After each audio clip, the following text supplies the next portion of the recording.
1991 सालापासून विधिमंडळामध्ये झालेला दादांचा राजकीय प्रवास, 35 वर्षाचं सातत्य या विधानभवनाने दादांच्या रूपाने अनुभवलं. विधानसभेमधली दादांची उपस्थिती, मग ते विधानसभा सदस्य म्हणून असतील, राज्यमंत्री, मंत्री, उपमुख्यमंत्री म्हणून असतील, विरोधी पक्ष नेता म्हणून असतील, सकाळपासून ते कामकाज संपेपर्यंत उपस्थिती, अनिवार्य उपस्थिती अनेकांच्यासाठी करावी लागली. पण अनिवार्य उपस्थिती ही दादांच्या शब्दकोशामध्ये कधी आलीच नाही. कारण त्यांनी अखंडपणाने गेले 35 वर्ष महाराष्ट्राच्या विधानसभेच्या या प्रांगणात ज्या पद्धतीने उत्तम संसदीय कामकाजाचा एक वेगळा ठसा राज्यभरामध्ये आणि देशभरामध्ये उमटवला, असा एक झंझावात आज शांत पवलेला आहे. याचं शल्य दुःख या प्रांगणातल्या प्रत्येक अणुरणेला, प्रत्येक आलेल्या इथल्या व्यक्तिमत्वाला आणि इथे जे काही अदृश्य आहेत, म्हणजे इथल्या भिंती असतील, इथली माती असेल, या सगळ्यांनाच ती ओळख गेल्या 35 वर्षाची जीवाभावाची ऋणानुबंधाचे संबंध असलेली, जणू काय आपलंच काय आहे अशा पद्धतीची असलेली, निसर्गाला सुद्धा वाटावं अशा पैचा दादांचा तो झंझावात या सभागृहाने गेले 35 वर्ष त्या ठिकाणी अनुभवला.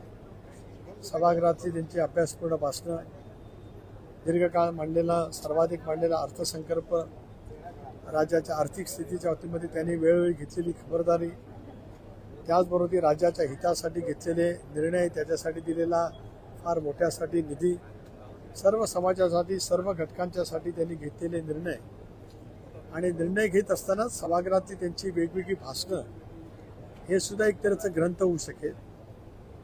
मग ते आमदार म्हणून केलेलं असेल, राज्यमंत्री म्हणून केलेलं असेल, मंत्री म्हणून असेल, विरोधी पक्षनेता असेल, उपमुख्यमंत्री असेल, किंवा अर्थसंकल्पीय चर्चेच्याद्वारे त्यांनी केलेलं भाषण असेल, ही सुद्धा एक तऱ्हेचं ग्रंथ त्या ठिकाणी होईल. हलकं फुलकं बोलणं, विनोद, एखाद्या विषयावरती तात्काळ आपलं मत त्या ठिकाणी व्यक्त करणं, हातोटी ही दादांनी या विधानसभेच्या प्रांगणामध्ये दीर्घकाळ त्या ठिकाणी दाखवलेली आहे. त्यांचा सहकारी म्हणून 95 ते 2014, 14 ते 18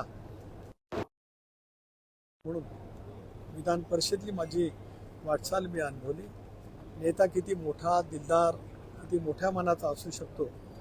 विधान परिषदेत माझं एक भाषण होतं त्यावेळेला, विधानसभे परिषदेच्या अध्यक्षांच्या, सभापतींच्या अविश्वासाच्या ठरावाच्या वेळेला, त्यावेळेला ऐकण्यासाठी सर्व आमदारांनी घेऊन विधान परिषदेच्या गॅलरीमध्ये उपस्थित असलेले दादा, तो क्षण मला आठवतोय. मी खाली भाषण करतोय आणि माझ्या समोरच्या वरच्या गॅलरीमध्ये दादा आणि त्यांचे सर्व सहकारी मी करत असलेल्या भाषणाला दाद देत आहेत.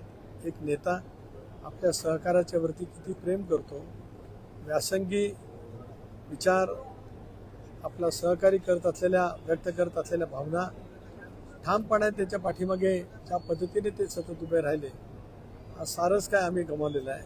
मी व्यक्तिगत जीवनामध्ये खूप गमावलं आहे, या विधानभवनाच्या प्रांगणाने सुद्धा खूप गमावलं आहे, मंत्रालयाच्या इमारतीने खूप गमावलं आहे, प्रशासनाने सुद्धा गमावलं आहे आणि महाराष्ट्रातल्या 13 कोटी जनतेने सुद्धा आपल्या जवळचा, आपल्या कुटुंबातील एक व्यक्ती आज आपल्यातून गेला आहे. ही हळ प्रत्येकाच्या मनामध्ये दीर्घकाळ त्या ठिकाणी राहील. त्यांच्या विना विधानसभेच्या प्रांगणात प्रवेश हा आमच्या सर्वांच्यासाठी खूपच क्लेशकारक नक्कीच त्या ठिकाणी आहे. असंख्य अशा आठवणी आहेत या प्रांगणातल्या, की ज्या आठवणीच्या वरतीच पुढचं जीवन जगणं एवढंच माझ्या हातात आहे. धन्यवाद. आणि आज मी केवळ दादांच्या प्रती भावना व्यक्त करण्यासाठी त्या ठिकाणी आलेलो आहे. आज संध्याकाळची शोकसभा झाली की मग 26 तारखेला आमची राष्ट्रीय अध्यक्षांची निवड आहे, त्यावेळेला मी जरूर राजकीय त्या विषयावरती बोलेन. आजचा विषय माझा सीमित या प्रांगणामध्ये येणं, इथल्या मातीला स्पर्श करणं आणि दादांची आठवण हृदयामध्ये साठवणं, याच भावनेतून आज मी या प्रांगणामध्ये